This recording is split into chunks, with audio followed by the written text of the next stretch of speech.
प्रभावशाली व्यक्तित्व, प्रखर चिंतक, एक आम भारतीय सा, भीड़ में गुम हो जाने वाला सामान्य सा चेहरा, जिनके दुबले पतले शरीर में समाया हुआ था आकाश सा व्यक्तित्व, समुद्र सी गहरी सोच और समय पर परिवर्तन के पद चिन्ह छोड़ जाने की अदम्य क्षमता। ऐसे थे एकात्म मानववाद और अंत्योदय जैसे दर्शन के प्रणेता पंडित दीनदयाल उपाध्याय जी, जिन्होंने अपनी पूरी जिंदगी राष्ट्र को समर्पित कर अपने प्रखर विचारों व व्यापक चिंतन से आने वाले समय में राजनीति ही नहीं वरन राष्ट्र नीति की भी नई परिभाषा दी। उनके सिद्धांतों ने एक ऐसे संगठन की नींव रखी जो आने वाले समय में देश की नीति का निर्धारण करने वाला था। दीनदयाल जी बहुआयामी व्यक्तित्व के धनी थे। इस महान व्यक्तित्व में कुशल चिंतक, संगठन शास्त्री, शिक्षाविद, राजनीतिज्ञ, वक्ता व लेखक का प्रतिबिंब था। 25 सितंबर 1916 को मथुरा जिले के छोटे से गांव नंगला चंद्रभान में पंडित दीनदयाल जी का जन्म एक अति निर्धन परिवार में हुआ था। यह कहना मुश्किल है कि यह उनके जीवन की यात्रा का आरंभ था या जीवन के संघर्षों की यात्रा का। बालक दीनदयाल होश संभाल भी न पाए थे कि उनके माता पिता का देहांत हो गया। दीनदयाल जी ने सीकर के कल्याण हाई स्कूल से मैट्रिक और पिलानी के बिड़ला कॉलेज से इंटर की परीक्षा पास की। इन्हें दोनों ही परीक्षाओं में गोल्ड मेडल प्राप्त हुआ। सीकर के महाराजा ने दीनदयाल जी की प्रतिभा को देखकर उन्हें छात्रवृत्ति भी दी। फिर कानपुर के सनातन धर्म कॉलेज कानपुर से उन्होंने बीए की पढ़ाई की। जो विषय यहां पढ़ाए जाते थे, दीनदयाल जी ने उसका मन लगाकर अध्ययन किया। लेकिन दीनदयाल जी ने यहां वो शिक्षा और दीक्षा भी ली जो इस कॉलेज के पाठ्यक्रम का हिस्सा नहीं था। यहीं उनका संपर्क श्री बलवंत महाशब्दे से हुआ, जिनकी प्रेरणा से सन 1937 में वे राष्ट्रीय स्वयं सेवक संघ में शामिल हो गए। दीनदयाल जी के लिए यह समय व्यक्तिगत संघर्षों के साए से बाहर निकलकर राष्ट्र की समग्रता के दर्शन का साबित हुआ। दीनदयाल जी बीए करने के बाद एमए करने के लिए आगरा चले गए। यहां पर वे नानाजी देशमुख और भावराव जुगादे के साथ राष्ट्रीय स्वयं सेवक संघ की गतिविधियों में हिस्सा लेने लगे। उनमें सामाजिक जीवन के प्रति चेतना के अंकुर फूट चुके थे। उनके मामा, जिन्होंने बचपन में उनका लालन पालन किया था, उन्हें लगने लगा था कि भांजा अब पढ़ लिख गया है, परिवार के लिए कुछ करेगा। लेकिन दीनदयाल जी का परिवार तो बहुत विशाल था। समस्त भारत को उन्होंने अपना परिवार मान लिया था। दीनदयाल जी का लक्ष्य कुछ और ही था। उन्होंने अपने लक्ष्य की प्राप्ति के लिए सिविल सेवा परीक्षा में उत्तीर्ण होने के बावजूद उसका परित्याग कर दिया। उन्होंने अपने संकल्प के बारे में अपने मामा जी को जो पत्र लिखा, उसकी बानगी देखिए। राष्ट्र के प्रति समर्पण की जिद नजर आती है। जब किसी मनुष्य के किसी अंग को लकवा मार जाता है तो वो चेतना शून्य हो जाता है। इसी भांति हमारे समाज को लकवा मार गया है। उसको कोई कितना भी कष्ट क्यों न दे, पर महसूस ही नहीं होता। हर एक तभी महसूस करता है जब चोट उसके सिर पर आकर पड़ती है। हमारे पतन का कारण हमारे संगठन की कमी ही है। बाकी बुराइयां, अशिक्षा आदि तो पतित अवस्था के लक्षण मात्र ही हैं। इसीलिए संगठन करना ही संघ का ध्येय है। इसके अतिरिक्त और वो कुछ भी नहीं करना चाहता। परमात्मा ने हम लोगों को सामर्थ्य बनाया है। क्या फिर हम अपने में से एक को भी देश के लिए नहीं दे सकते? आपने मुझे शिक्षा, दीक्षा देकर सब प्रकार से योग्य बनाया।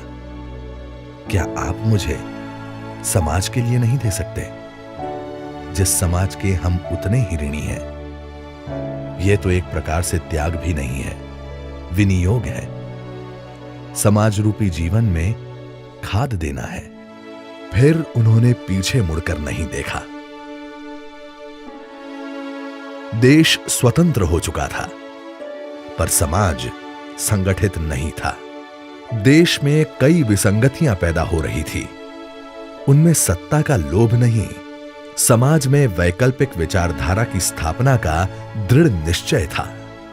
इस उद्देश्य के लिए वे जी जान से जुट गए।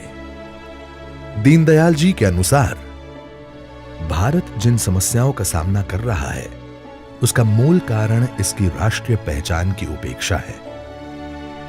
आर्थिक योजनाओं तथा आर्थिक प्रगति का माप समाज के ऊपर की सीढ़ी पर पहुंचे हुए व्यक्ति नहीं, बल्कि सबसे नीचे के स्तर पर विद्यमान व्यक्ति से होगा। अनेकता में एकता और विभिन्न रूपों में एकता की अभिव्यक्ति भारतीय संस्कृति की सोच रही है। अब दीनदयाल जी की भूमिका बदल चुकी थी। अब चुनौती थी राष्ट्र के पुनर्निर्माण की, जिसके लिए उन्होंने लखनऊ में राष्ट्र धर्म प्रकाशन संस्था की स्थापना की और यहां से राष्ट्र धर्म नामक मासिक पत्रिका का प्रकाशन आरंभ किया। इसके अलावा उन्होंने पांचजन्य व स्वदेश के संपादन में भी सहयोग दिया। अपने सार्वजनिक जीवन में उनकी सादगी और सरलता मानो एक किंवदंती बन गई थी। उनके वैचारिक दृष्टि से ही नहीं, आचार व्यवहार में भी कार्यकर्ता उनसे बहुत कुछ सीखते थे। गंभीर से गंभीर विषय भी अपनी दैनिक गतिविधियों के बीच बड़ी सरलता से निपटा दिया करते। उनकी इन्हीं विशेषताओं के कारण उन्हें राजनीतिक क्षेत्र का दायित्व सौंपा गया। दिनांक 21 सितंबर 1951 के ऐतिहासिक दिन को दीनदयाल जी ने उत्तर प्रदेश में एक राजनीतिक सम्मेलन का सफल आयोजन किया। इसी सम्मेलन में देश में एक नए राजनीतिक दल भारतीय जनसंघ की राज्य इकाई की स्थापना हुई। इसके एक माह बाद 21 अक्टूबर सन 1951 को डॉक्टर श्यामा प्रसाद मुखर्जी ने भारतीय जनसंघ के प्रथम अखिल भारतीय सम्मेलन की अध्यक्षता की। दीनदयाल जी में संगठन का अद्वितीय और अद्भुत कौशल था। समय बीतने के साथ भारतीय जनसंघ की विकास यात्रा में वो ऐतिहासिक दिन भी आया जब सन 1968 में विनम्रता की मूर्ति इस महान नेता को दल के अध्यक्ष के रूप में प्रतिष्ठित किया गया। अपने उत्तरदायित्व के निर्वहन और जनसंघ के देशभक्ति के संदेश को लेकर दीनदयाल जी ने दक्षिण भारत का भ्रमण किया। पंडित दीनदयाल जी की कुशल संगठन क्षमता के लिए डॉक्टर श्यामा प्रसाद मुखर्जी ने कहा था कि अगर भारत को 2 दीनदयाल मिल जाते तो भारत का राजनीतिक परिदृश्य ही अलग होता। इससे पहले कि जनसंघ राजनीतिक ताकत बन पाता, डॉक्टर मुखर्जी की रहस्यमय परिस्थितियों में मृत्यु हो गई। नवजात पार्टी को संभालने की जिम्मेदारी दीनदयाल जी के कंधों पर आ गई। राजनीतिक कार्य करते हुए भी संगठनात्मक कार्य उनके लिए सर्वोपरि था। उन्होंने 1967 में जनसंघ के कालीकट अधिवेशन में पार्टी का अखिल भारतीय अध्यक्ष का पद तब स्वीकार किया जब दल के संगठनात्मक नींव डालने का कार्य पूर्ण हो गया। 11 फरवरी 1968 को वज्राघात हुआ जब सारे देश ने उनकी हत्या का समाचार सुना। पूरा देश शोकाकुल हो गया। लेकिन जाने से पहले वो देश को दे गए एक ऐसा दर्शन जो देश के मानस पटल से लुप्त होने लगा था। उन दिनों देश समाजवाद और पूंजीवाद के द्वंद्वों से गुजर रहा था। तब के राजनीतिक नेतृत्व को भारतीय सनातन परंपरा की विशालता और राष्ट्र की अपनी भौतिक शक्ति का भाव नहीं हो पा रहा था। वो कभी कहीं से अपने विकास का मॉडल ढूंढ रहा था। एकात्म मानव दर्शन इस अंकुर के वटवृक्ष बनने की यात्रा अभी जारी है। दीनदयाल जी के एकात्म मानववाद और अंत्योदय के सपने को साकार करने के लिए भारतीय जनता पार्टी की सरकार दृढ़ संकल्प है।